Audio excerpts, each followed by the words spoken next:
ಸರ್ಕಾರಿ ದರ್ಬಾರ್ನಲ್ಲಿ ಮತ್ತೆ ಅಸ್ತಿತ್ವ ಪಡೆದ ಎಸ್ ಲಿಂಗೇಶ್ ಕುಮಾರ್.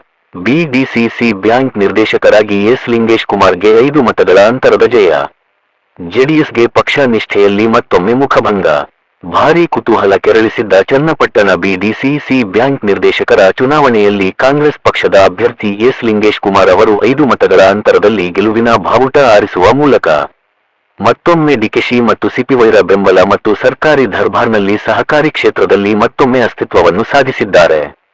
ಭಾನುವಾರ ನಡೆದ ಚನ್ನಪಟ್ಟಣ ಬಿಡಿಸಿಸಿ ಬ್ಯಾಂಕ್ ನಿರ್ದೇಶಕರ ಚುನಾವಣೆಯಲ್ಲಿ ಕೊನೆಯ ಕ್ಷಣದಲ್ಲಿ ತಾಲೂಕಿನ 16 ಪಿಎಸ್ಎಸ್ಗಳಿಗೆ ಮತದಾನದ ಹಕ್ಕು ಸಿಕ್ಕಿದ್ದು, ಇದರಲ್ಲಿ ಚಕ್ಕೆರೆ ಪಿಎಸ್ಎಸ್ನ ಡೆಲಿಗೇಟ್ ಮತದಾನ ಮಾಡದೆ ಗೈರಾಗಿದ್ದು, ಉಳಿದ 15 ಮತದಾರರಲ್ಲಿ ಜೆಡಿಎಸ್ ಪಕ್ಷದ ಕುಕ್ಕೂರು ದೊಡ್ಡಿ ಜಯರಾಮ್ ರವರು 5 ಮತಗಳನ್ನು ಮಾತ್ರ ಪಡೆದರು.